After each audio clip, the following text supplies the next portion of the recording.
Good morning, everybody. We have a lot to get to, so we're going to dive right in. Welcome back to Ecclesiastes. Recap from last week. Kohelet was talking about human limitations, and we're looking especially at wisdom, and he went through and said, hey, who knows what is good? Well, who knows what is good for man to do as he lives out his few days on earth? And we ended up concluding in sort of this initial conclusion, first half, that only God really knows what is good. Mankind is limited in our ability to know what is good, and there's no guarantee that the things that we do, whether they are good things, will give us good results, and that if they are wicked, that we will immediately see those consequences appearing in our lives. And Kohelet is sort of struggling with that reality as he's living in life. And so he says, hey, you know what? Wisdom is hard to figure out. Wisdom is tricksy. And so he concluded in that sort of first section and said, I've tested all this by wisdom. I said, hey, I will be wise, but it's actually really hard to obtain. It's far, far off. It's deep, very deep. And so now we are continuing Kohelet's exploration into that question, who knows what is good? So we're diving into the last part of chapter 7 here. Verse 25. I turned my heart to know and to search out and to seek wisdom and the scheme of things, and to know the wickedness of folly and the foolishness that is madness. Sort of a weird verse. Okay, we're going to turn it apart a little bit. So the first word, turned, here weirdly can also mean returned, which I thought was appropriate, especially because he's not really looking at something different. He's really continuing his discussion on wisdom, and so I favored the returned as the translation. And remember too, back all the way to chapter 1, where Kohelet says, I said in my heart, I have acquired great wisdom, surpassing all who are over Jerusalem before me. And my heart has had great experience of wisdom and knowledge, and I applied my heart to know wisdom and to know madness and folly. And at that time he said, I perceive that this also is but a striving after wind. So he's continuing this quest. Now notice that in this particular section, he has 3 terms to describe his search. He has, I searched, I sought, and I turned to know. And so these 3 terms sort of indicate the completeness of his search. He's not just off in some corner saying, okay, I'm going to do this cursory exploration. He's being really thorough. He's really done his homework. He's trying to figure out wisdom by every possible means that are out there. Now we have this phrase, this scheme of things, and it's a weird Hebrew word that of course has a range of meaning just like everything else. And some of the other words that we can use to describe it are account or reckoning, sort of the explanation of things. And so what Kohelet seems to be saying is, hey, I'm going to present a summary of my conclusions about how life works. And once again, he says, hey, I'm not just looking at wisdom, but I'm also looking at its opposite, so I can sort of see the entire scheme of things. Remember, that's a merism. Whenever you look at one extreme to the other extreme, that's a merism, those 2 poles, everything in between. And the Hebrew is a little bit tricky because the words just sort of follow one right after the other. There aren't actually prepositions. And so it seems best to translate that section, the stupidity of wickedness and the madness of folly. And so that's the sort of preview, first section as we slide into, again, the rest of chapter 7 here. I'm going to read all of the rest of those verses of chapter 7. And I find something more bitter than death, the woman whose heart is snares and nets, whose hands are fetters. He who pleases God escapes her, but the sinner is taken by her. Behold, this is what I found, says Kohelet, while adding one thing to another to find the scheme of things, which my soul has sought repeatedly, but I have not found. One man among 1,000 I found, but a woman among all these I have not. See, this alone I found, that God made man upright, but they have sought out many schemes. Now there's quite a range of interpretation in this section, and the wording of the Hebrew is actually really complicated because you have find, found, not found, found, not found, found. And you're like, what on earth is going on? And so if Kohelet had been one of my college students, I probably would have written in the margins, like, please revise for clarity. I don't know what you're I don't know what you're trying to say. Like, what is going on? Now, at first glance, it's not a very flattering picture, right? You're like, wow, did Kohelet just sort of take this right-hand turn into misogyny? Like, what's going on? Some people do actually, some commentators are like, yeah, Kohelet's basically a misogynist, but that's not the main point of the book, so we're just going to sort of put that to the side. It's like, oh, okay. Some people try to parse it by saying, hey, well, Kohelet is writing to a male audience. He's highlighting the difficulty of finding a wise woman because, well, he himself is a man, so he's going to have that perspective. And there's some wise people that I know who have taken that position. Still others say that the parallel language that we see, so one among 1,000, but a woman among these, is actually intended to be a merism. So, again, from men to the women, there's no one that I found that have been righteous. Now, in verses 27 to 28, he actually reacts unfavorably to the above statement. So he says he has not found it so. It seems that perhaps what he's saying is there's this saying out there, because again, we've been examining all of these wisdom sayings, right? And he's sort of critiquing this wisdom. So there's a saying, hey, one among 1,000 I found, but a woman I have not found. And so that's something that, perhaps people said in this day. And he said, well, I haven't found that. I haven't found that to be true. Rather, what I have found is that no one is righteous. And so in this passage too, we see that he's talking again, there's this phrasing about the wayward woman. We have in Proverbs 2, these passages that say, hey, there's this forbidden woman, she's going to capture you. And then there's also these descriptions of Lady Folly that you can also think about. And my screen going to get cut off inside. But again, because these are the images, these are the things that people of this day and age would have been very familiar with, right? That this is perhaps the height of every person who is a male out there knows the warnings against the wayward woman, whether it's the adulteress or just sort of Lady Folly. They know these proverbs. This is something that they're like, okay, this is really clear wisdom from God. And if I do these things, if I strive to please God, then I'm going to, I'm going to sort of make it out okay. But again, what does he say? No, I'm actually still sure, you can say, all right, well, if you please God, then you're going to get out of it. So only the sinner is going to fall prey to that wayward woman. But what does Kohelet say? No one's righteous.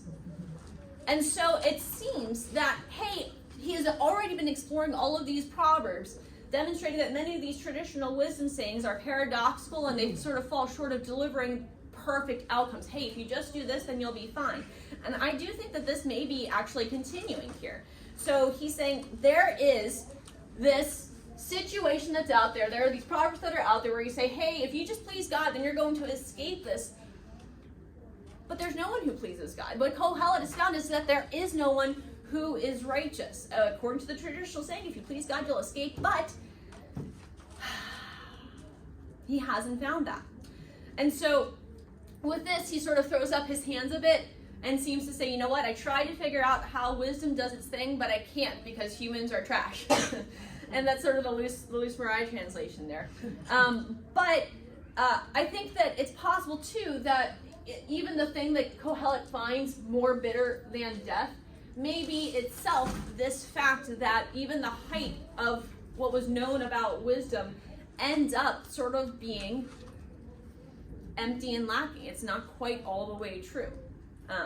And so as God has abandoned, as mankind has abandoned God's explanations, right, his way of setting things right, that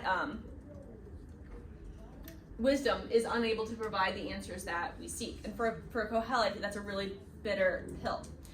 Now, again, there are lots of ways to sort of sort through this section, so if you're like, I've never heard that before, there are other people who sort of take a similar path, but if you're like, I don't think that that's right, that's okay.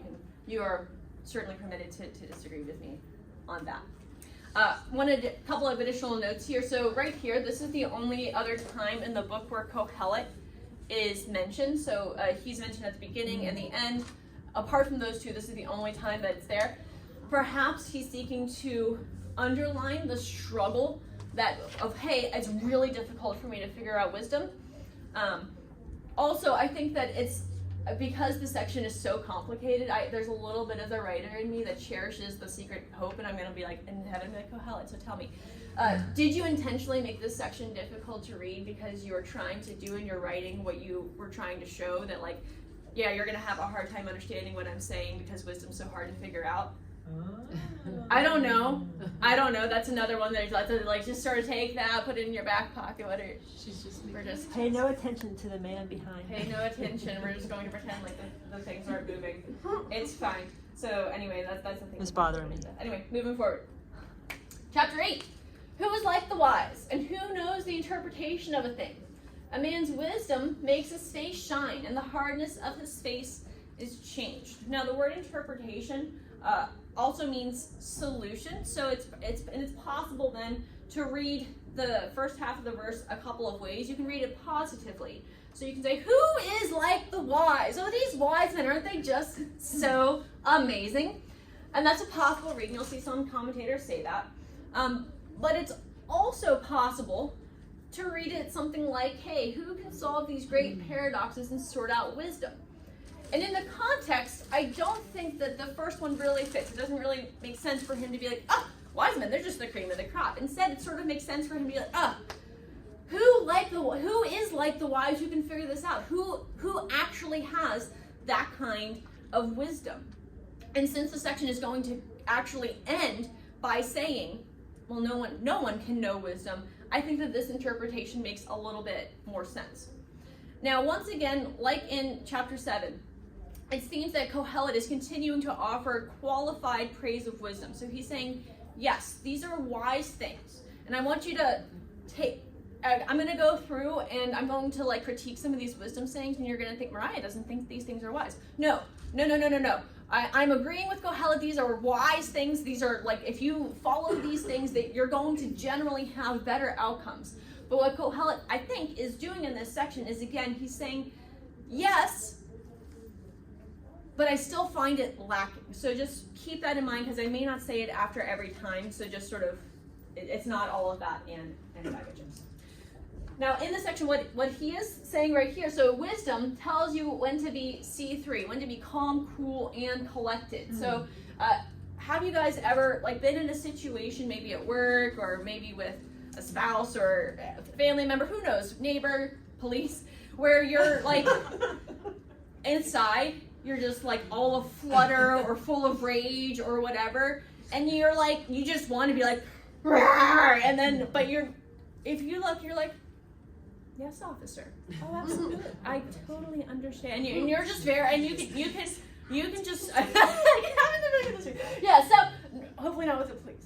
It was with the police. Oh my goodness, story later. You need to hear the story later. But so, if you are wise, you can regulate your face, right? And you can sort of, and that can help you out of a lot of situations. And what's going to follow is, Kohelet is going to set the context of, in the realm of, hey, there are these people in power, and you've got to be able to figure out how to navigate whenever people are in charge, and perhaps you don't agree with them. So how do you navigate? How does the wise person navigate these things? And I was reminded of Nehemiah. And so Nehemiah in chapter 2 has this big thing where he's like all upset because he received this news about Jerusalem, and he's, what's his role? He's the cupbearer to the king of... Yeah, the Babylonian Persian Empire, yeah, so with Babylon moved to Persia, yeah, all the jazz. And so he's going there and he's like before the king, and he's just so overwhelmed with grief that he can't help but look sad. And the king notices. And what does Nehemiah do whenever he realizes that the king notices? Because the king's like, why is your face sad? What does Nehemiah say he feels? What is he panics, right? He's like, oh my gosh, the king notices. Why does he panic? You're supposed to be happy. Because you're supposed to be happy before the king, and if the king doesn't like the fact that you made your face sad, what is he going to do? Kill you. He's going to chop your head off and throw you out in the garbage bin, right? So, like, this was, so your attitude before the king was supposed to be well regulated. So Nehemiah knew, okay, I've got to, but he couldn't in that case, so, but his story ended up great because the hand of the Lord was upon it. But so this is sort of the context of the situation that Kohelet is speaking into, where the king has this absolute power, and he can absolutely just sort of, again, toss you out into the corner here. So, let's continue reading. I say, keep the king's command because of God's oath to him. Be not hasty to go from his presence. Do not take your stand in an evil cause, for he does whatever he pleases. For the word of the king is supreme, and who may say to him, what are you doing? That's how I would say that. Brief note, so the word say is not in the original Hebrew. Now, if you look at this section, you're like, okay, so if I take out the word say, it just sort of doesn't really make sense. It's just a puzzle to figure out, and I looked into it for, 15 minutes, and I was like, it doesn't substantially change anything. I don't know. It's probably something was dropped in translation or something was added as people were transcribing. So we just don't know what happened to the word say there. So now the phrase because of the oath before God is translated a lot of different ways. You could interpret it that the king is swearing that he's going to do a good job before God, so like the sort of the fealty to the people. He's like, oh yes, I shall serve you with wisdom and gladness. Based on the context, I don't think that that's accurate, just sort of thinking through all the heaviness of the section. It could also be the fealty, the oath of fealty that the subject takes before the king, sort of to God, say, hey, I'm going to, not rebel against you and all that jazz. That's possible. We already talked in chapter 5 about how God takes vows seriously. So this would be a motivation to obey even if your king's a moron and a jerk. It's also possible that the oath is, as the ESV says, of God's oath to him, and the him being to the king, so God giving authority to the king. And that's also possible, especially because in this section where the emphasis is on the absolute authority and power of the king, he sort of does whatever he wants. I favor that last option, but the other ones are also possible because, again, Hebrew does a thing. And so, part 3, the phrase, verse 2, part 2 and verse 3 says, don't be hasty. And that phrase, weirdly enough, can also be translated, don't be afraid, or don't be paralyzed. And so, you can actually break up the verses a little bit, because you're like, don't be hasty to go from his presence. What does that mean? I think it's possible to think about this paired with the second half of verse 3, because you're like, don't take your stand in an evil cause. Well, Kohelet's readers don't seem to be the kind who are planning to take their stand in an evil cause. So, like, what in the world, what's going on here? So, the Hebrew is literally, don't stand, matter evil. And so, considering the prior verse and the next verse, I favor the LMT, again, the loose Mariah translation, which is basically, so hey, even if you receive a crummy assignment from the king, don't plant your feet against it. So don't be afraid of, don't be paralyzed by the fact that the king has asked you to do something that you're like, oh man, this is awful. Just do it, because why?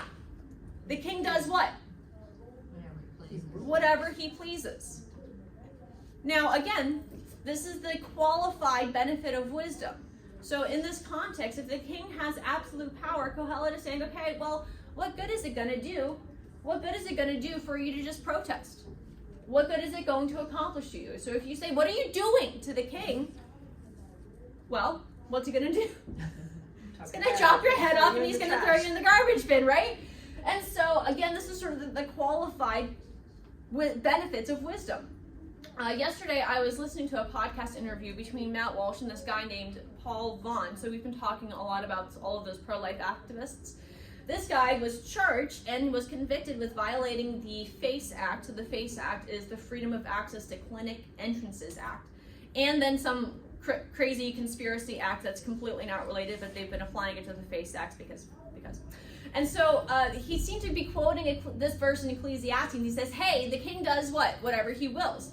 And now, if you listen to the description of what this guy did, he's like, so I was there. I was like advising the protesters. I wasn't directly involved because my wife was pregnant at that time with his 11th child. And she was about to give birth in like a week or so. So he was like, I knew that there's a possibility of people getting arrested. I was not about, that. I was not all about that because I was just there to sort of like help the other people out. And so whenever the police showed up, he actually was like an intercessor. Like he talked to the police and was like, hey, this is what they're doing. This group of people, they're willing to be arrested, they're not, so what do you want them to do? And so whenever the police were like, hey, you can't be here, you're trespassing, he took the group of people who were like, I don't want to get arrested today, thanks, and left with them. So that was back in 2021. So then 2023, the Biden administration hunts him up. The feds bust down his house. They arrest him in front of his children, drag him out. Eventually they tell him, yeah, it's because of the pro-life stuff that you're doing. And he ends up on trial. He's convicted of violating both the FACE Act and the the conspiracy charge, which can have up to 10.5 years in prison. And so he's facing sentencing for that. And now, again, if you listen to what he says, did he act with wisdom? So he did the things that he would, right? And as you listen to him describe sort of how he's handling himself before, like the feds who break in, he's very calm, because he's like, well, what am I gonna do? Am I gonna demand that they let me go? That they say, no, you're not doing due process? Well, what are they gonna do? They're just gonna shoot him, right? You're like, this is the reality of the sometimes. But if you are in a situation where the powerful are over you, there's some benefit to wisdom, because he navigated that initial process. He didn't get shot. He was thinking about, I just want to protect my family, my children, my wife. I don't want them to be scarred. And so he was able to sort of get through that initial process. But he's still in this terrible situation. We're going to come back to his situation a little bit later in the lesson. So pause, keep on going forward. Whoever keeps a command will know no evil thing, and the wise heart will know the proper time and the just way. For there is a time and a way for everything, although man's trouble lies heavy on him, for he does not know what is to be. For who can tell him how it will be? And so, if you are thinking through the translation here, it seems to say, hey, if you are in this position before the king, you know what? Just hang in there. Just hang in there. So there's a saying that's out there, hey, if you keep a command, you're not going to have anything bad happen to you. And if bad stuff does come your way, it's okay, because if you are wise and you just hang in there, the time will come where you can apply for justice, and the king's heart, he's going to come around, and you're going to be able to figure out, because there is a proper time and a just way. And we're reminded of chapter 3, verse 17. So I said in my heart, God will judge the righteous and the wicked, for there is a time for every matter and for every work. Now, the word that is translated as just way and actually way in the next verse are both translated, the word actually means judgment. So you can substitute maybe a time of justice, a time of judgment. And so as we're looking here, so the saying is, there's a time for justice, hopefully in this life, but hey, you know what, in the next two. So the wise response in many circumstances is, hey, don't freak out against the king. There may be injustice, but just hang in there. Justice is coming. Justice is coming. Just hang in there. Now, the conjunction, I don't know how to say it. Ki, kai, kei, I don't know. Do I speak Hebrew? No. Thank you. Okay, front row. Front row's got it. No, so the conjunction here, the coordinating conjunction, can mean anything from that, for, because, when, as, though, as, because that, but, then, certainly, except, surely, and since.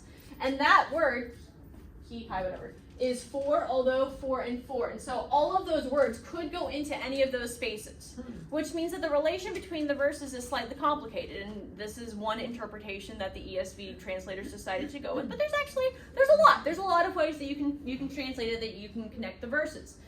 And so I'm going to give you my best understanding based on the context. But as you can see, you can go a lot of directions with this section. And so one way to say it, okay, so whoever keeps a command will know no evil thing, and the wise heart will know the proper time and justice, for there is a time and justice, a time of judgment for everything. But man's trouble lies heavy on him, for he does not know what is to be, for who can tell him how it will be? Again, so if you think about, wisdom says, all right, well, just keep your head down, just keep going. That's only so good. There's that skillful living, And it does work, especially, in some circumstances, but there are some limitations. It's all well and good to counsel patience, but if someone is undergoing the trial in the moment, first of all, that's really hard. Like, it's hard to just say, okay, well, I'm just going to endure this injustice. I'm just going to keep my head down and keep going because I know that judgment is coming. And we've all been through times in our lives where you're like, no, I really would like justice right this second. Right now, I want to stand for it and I want to sort of throw it out there and be like, this is what I need in my life right now. Going back to the example of Paul Vaughn. So his attitude, if you listen to him talk, is just about as good as it gets. So he is gracious. He is there. He's saying, I'm willing to go to jail for all that time to be separated from my wife and my 11 children for all of that time for the sake of the pro-life cause. And I'm hoping that, it's going to bring about something for the political system to be, or justice system to be righted a little bit. But while he is waiting, he's going to be in jail. He's going to be separated from his wife. And again, 11 children who are at that time going to be facing great economic hardship because he's no longer working and providing for them. And he doesn't know how things are going to turn out. So a judge possibly could overturn his conviction. Maybe it goes up on appeal and it gets overturned, but they might not. And he might not see justice on this side of heaven. I would say, even to this point, even if all this gets overturned, he's already been through so much injustice that he's not seeing justice. There's no way to make that up this side of heaven. And that's hard. And the not knowing perhaps is even harder. So as you're not knowing what's to be, not knowing what will come after, that's again one of the key struggles that we see with wisdom. It should allow us to predict what will happen, but in fact we don't know. And therefore we don't have control. And so the following 4 examples we're going to see that what they have in common is that they escape control and manipulation. So let's see. Verse 8, no man has the power to retain the spirit or power over the day of death. There is no discharge from war, nor will wickedness deliver those who are given to it. All this I observed while applying my heart to all that is done under the sun, when man had power over man to his hurt. Now, the word ruah, again, you gotta have to say it with like your tongue in your throat, which I can't do, so ruah.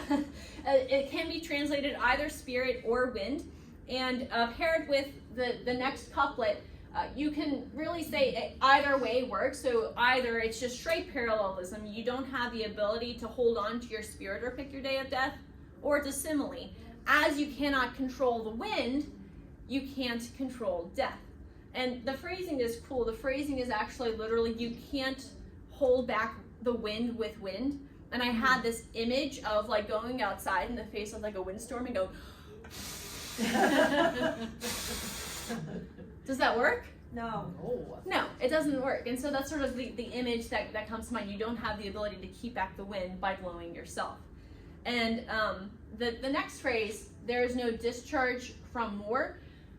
Now we know from other passages in scripture like Deuteronomy 24 verse 5, hey, if a man's newly married, he shall not go out to war because he gets some time with his wife. So there is discharge from war. You do have the opportunity to sort of escape, but the one possibility then is, considering again the context of being under the authority of the king, is that if he's like, don't care, go out to battle, that you can't, like, you're not like, no, I'm not going to, king, I'm going to file my civil complaint. Like, no, you just got to do it. Mm-hmm.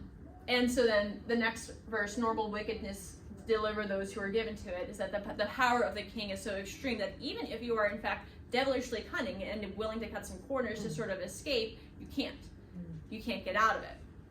Another commentator gives a different possible interpretation that Kohelet could be referring to the practice of paying a person to fulfill one's military obligation, which was a common practice during this time. However, no one can dodge death. No matter how powerful you are, no matter how crafty you are, you don't have power over your own death. And throughout this section, the emphasis is the same, that wisdom doesn't allow you to escape death. There is no escape.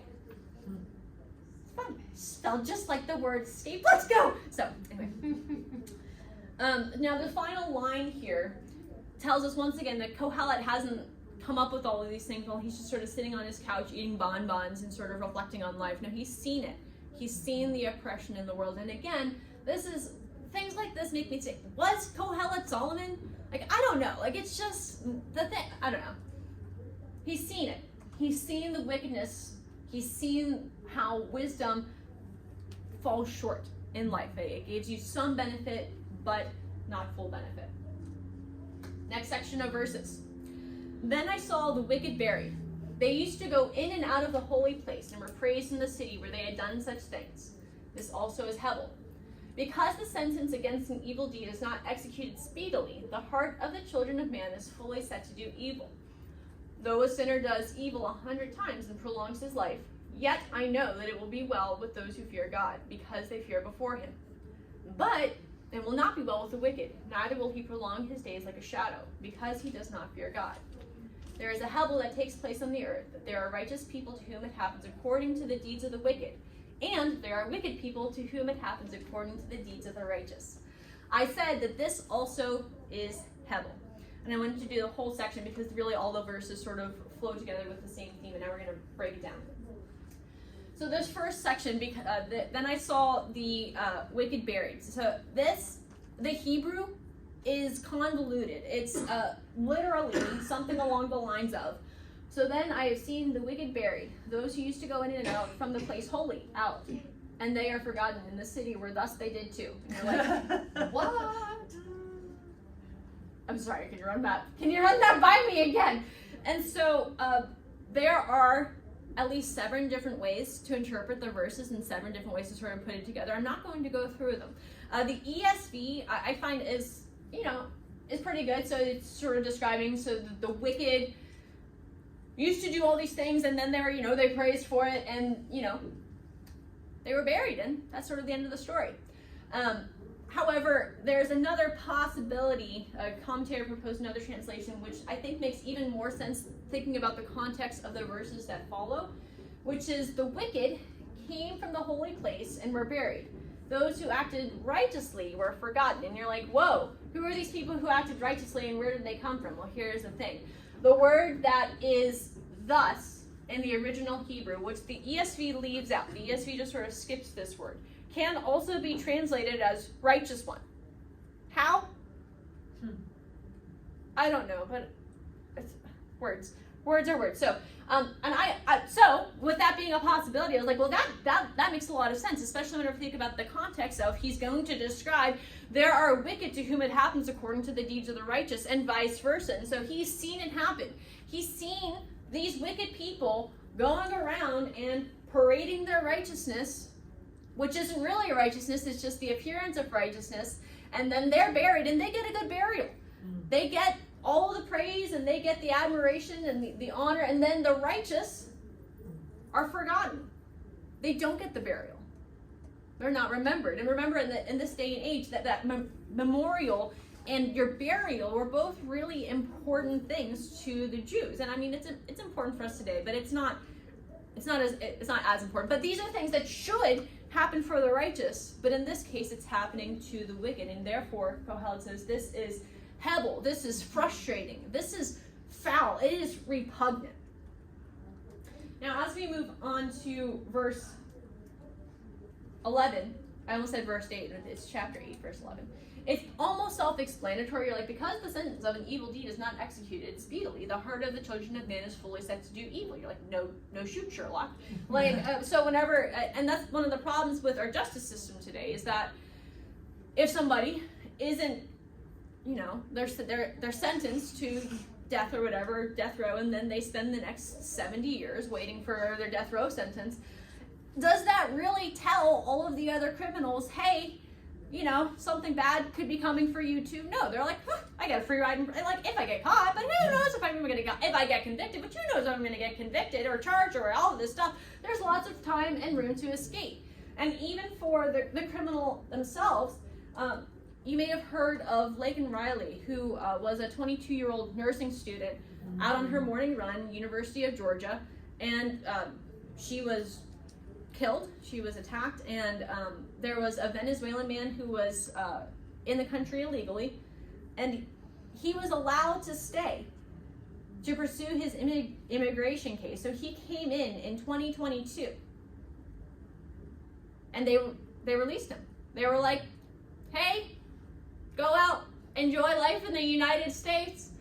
And if his sentence had been executed speedily, now this is allegedly, so allegedly he killed this girl. But if his sentence had been carried out, Laban Riley would still be alive. And that also, I'd say, is Hebel. And so because Hebrew, you never know which direction things are going, I would say in this case too, you can say that the Hebel goes both ways. So this is frustrating. This is foul. Now Kohelet continues. Again, so we have the section about the sinner doing evil and prolonging his life, yet I know that it will be well with those who fear God. And what he's sort of saying in this whole section is that ultimately wisdom doesn't pay. Though the wicked may seem to get ahead, now, at the end of the day, it's not going to profit them. He returns to one of our motifs of fearing God, and this is a key to navigating life well. However, we have this weird phrase, neither will he prolong his days like a shadow. Now, every other time we've seen the word shadow appear in Ecclesiastes, it's been paired or closely related with the word Hebel. And if you think about it in that context, every other time that we've had shadow, what does it mean? That life is long or short? Short. Yeah, it's short. But in this case, it seems to be the opposite, that the shadow is long. And so some commentators suggest that, well, like the sun going down, then your shadow lengthens if the sun goes down, and you're like, yeah, but it's the opposite of everything. Every other time in Ecclesiastes, it literally means the exact opposite. Now, again, if we go back to the Hebrew, the word that is translated because can also be translated the one who. So if you take that and substitute it into the verse, then you get this. But it will not be well with the wicked, neither will he prolong his days. Like a shadow is the one who does not fear before God. And that to me makes more sense. I was like, oh, that just works better. So to me, again, so the person who is living out wickedly, God doesn't have a lot of patience for that. He's saying, okay, fear of God is the way to go. And yet, Kohelet turns on a dime and says, and yet, there's still injustice under the sun. God's justice is a reason to center your life on wisdom and don't go to the dark side. Luke, no, don't do it. But, the injustice. As a result of living in this broken, fallen world, we all encounter these challenges. And so, right on the heels of this complex and realistic picture of life, Kohelet continues. And I commend joy, for man has nothing better under the sun, but to eat and drink and be joyful. For this will go with him in his toil through the days of his life, that God has given him under the sun. And so this here is our fifth enjoy life refrain.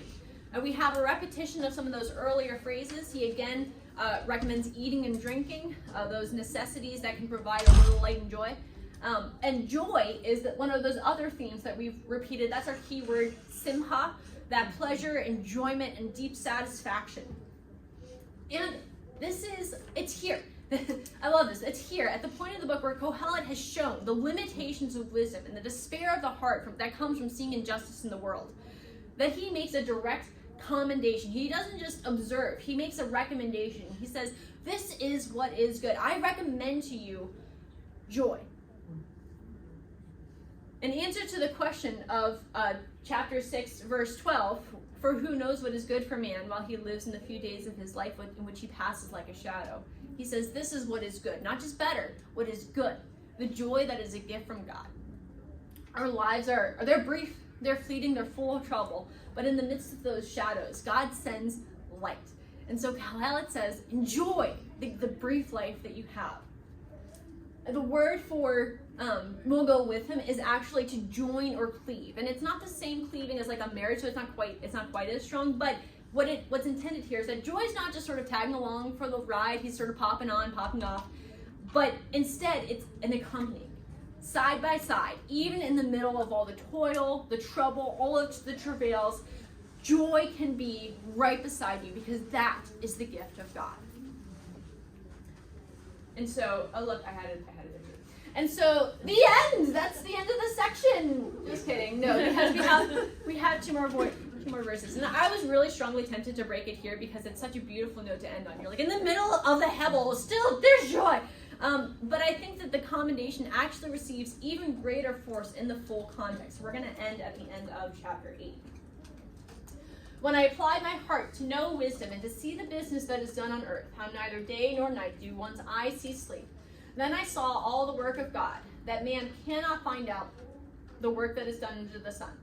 However much man may toil in seeking, he will not find it out. Even though a wise man claims to know, he cannot find it out. Now first, note here the phrase getting no sleep.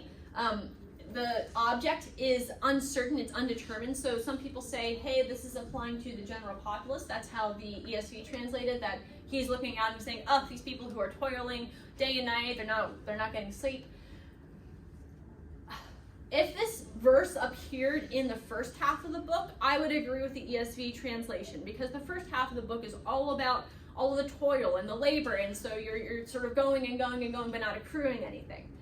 But it's also possible to have the object here, Kohelet himself.